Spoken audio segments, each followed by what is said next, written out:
Hi everyone, in this video we're going to look at what we're making. Okay, we are going to start making some wireframes initially. Okay, then we will make some high fidelity versions, okay, that look a little prettier.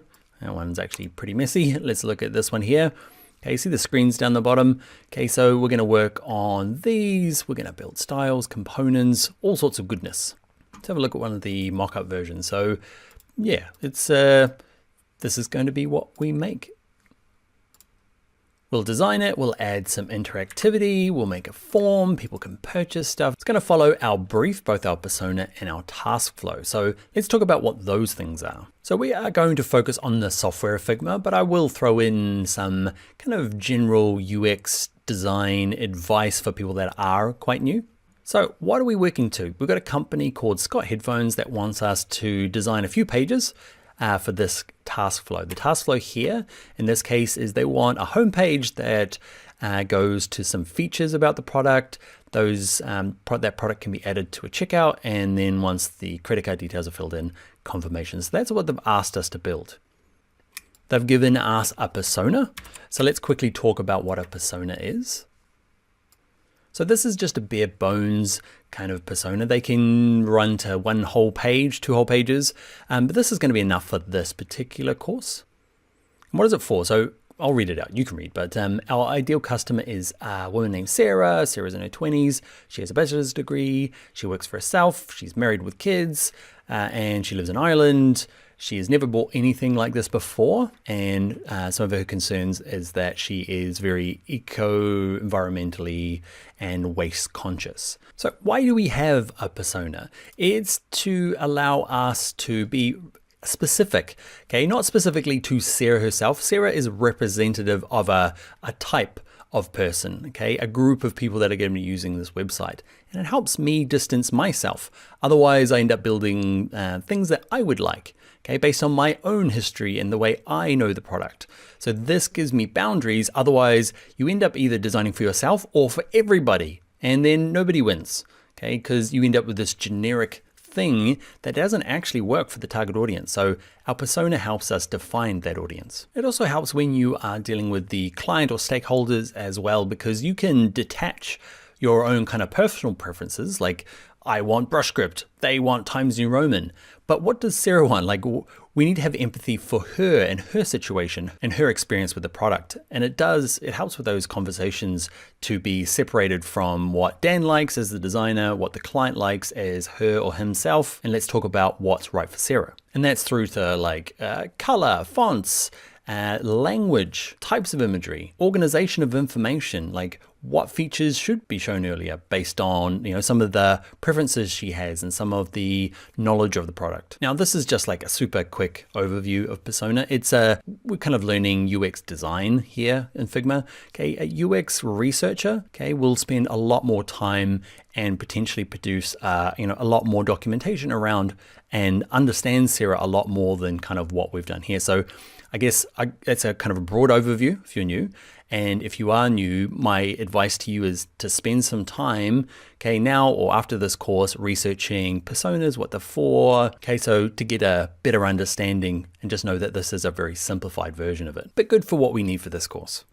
Now, task flow, if you haven't heard of it before, okay, task flow here, we've been given, instead of designing all of the mobile website, we've been asked to design a certain kind of important critical feature. Okay, so we have to design this homepage, shows the products or the product features, a checkout page, and a confirmation page. So this is a nice simple task flow. They can be a bit more complicated. Okay, they can be less complicated. It might be like task flows could include things like how does a person cancel this product? What is the process there? Okay, you might be designing the cancellation process. Maybe it's the sign up process. Maybe it's how to change your password, how to download or upload a document. It might be a specific thing that needs to be done on your particular app or website. So that's considered a task flow. And also, actually, let's throw in this other term, kind of his buddy. So task flow versus user flows comes up quite a bit. Okay, there's this great article here by Erica Hirano. I'll put a link on the screen here, but After this video or after this course, do spend a bit more time understanding these, but I'll give you the brief rundown. So basically task flow, let's have a look. They've got the pancake task flow. So I'm gonna look at this finding a recipe version. Okay, very simple, kind of like what we're doing in our course. Homepage, search for pancakes, search results, find the super banana pancake recipe. Simple task flow, it's step by step, it's sequential, kind of linear, whereas a task flow, okay, is a lot more complex. Let's have a look at this one. So this one here, can you see, we end up with it's the same kind of process. So you start at the home page and you end up with super banana pancake, but there's a lot more ways of getting there. There's more than one option, which we know is always the case. Like this option is like the big one here. The first one is, are they going to use the search bar at all? Our task flow up above, okay, said assumed using the search option, but there is going to be, your persona might not be a search bar kind of person. Okay, and they're going to go this way. So no, they're not going to use the search bar. So then we're going to have to build out and mock up, okay, the browsing the categories. And there's a breakfast category. And then there's a breakfast page. Okay, and they're finding pancakes within that breakfast page. And then they click on the recipe that they want. Okay, and they've ended up back at the same place, but it's a different way of getting there. Okay, there is, you can see the key up here. There's decision nodes, okay, the different shapes, okay, for different actions. Okay, these are our pages.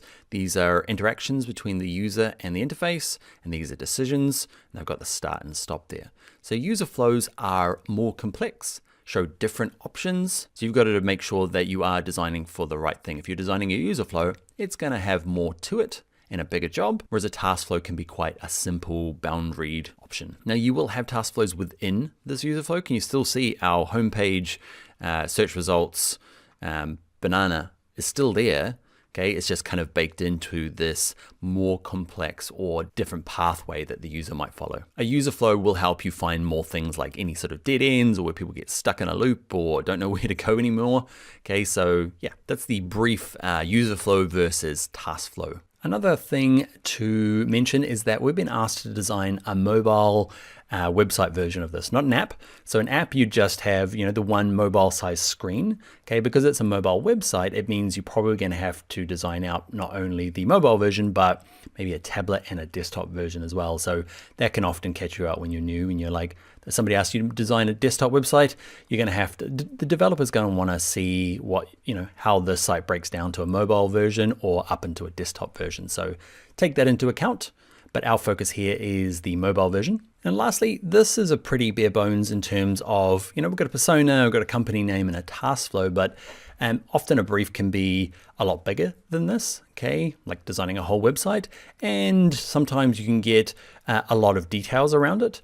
Okay, so for me as a designer, what would be hard with this particular one is how much do I know about Scott headphones? Not very little at this stage. Okay, I would like to see, I'd like to talk to them or have my product manager talk to them or, you know, whoever's in charge talk to them about, you know, what they're about, you know, what are their values? What is their mission to help me kind of help with this persona to kind of build another level on there. And sometimes you won't get that information, okay? And sometimes you will. If you get given something from a bigger company, they're probably going to have values and mission statement, okay? So you can go off and find that and add that to your kind of tool set when you are designing this thing to have better conversations with the stakeholders when you are referencing what you're doing versus where they're going as a company. Equally, you're going to get jobs where there is no values and there is no mission and they haven't really thought about it, and you're going to have to, you know, do your best with what you've got, and as you get more experienced,